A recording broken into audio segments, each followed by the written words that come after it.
Hi everyone, Melissa here. Come on today to share this cute little card I made. Oh my gosh, I love it. Anyways, so let's jump in.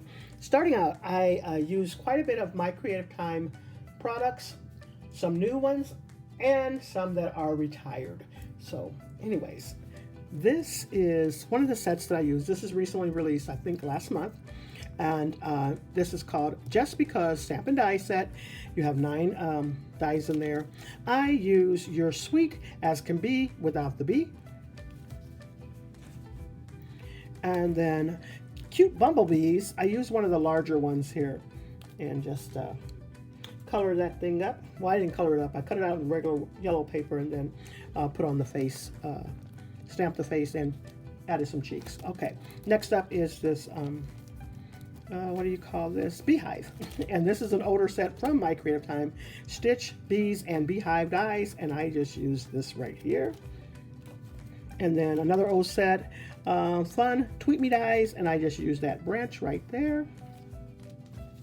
From Honeybee Stamps. They no longer are selling this. This was on clearance, but I picked it up. So glad I did. I am using the smaller bee.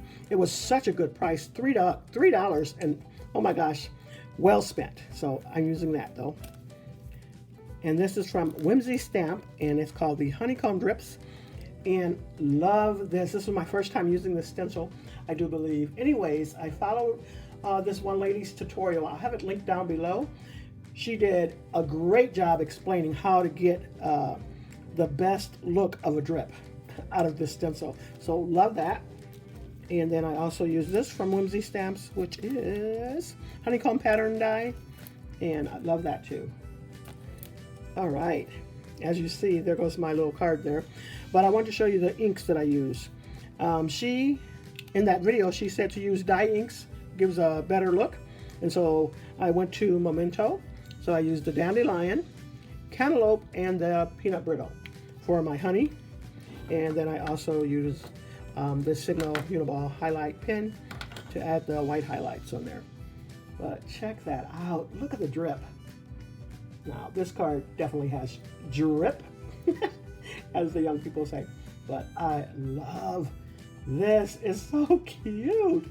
And then there goes that honeybee, the bumblebee from My Creative Time. Just too cute. Look at that. You're as sweet as can be, and I use that bee there. Just adorable. That drip is, it's just so cute. And then there goes the inside of my card there. But I love how this turned out. If you have any more questions, just let me know. And like I said, I'll try and have that lady's link down below if you do have this honeycomb drip die. It's really good tutorial. Check out that picture at the end. That's all I have for you. Thanks so much, everyone. You all have a blessed and crafty day.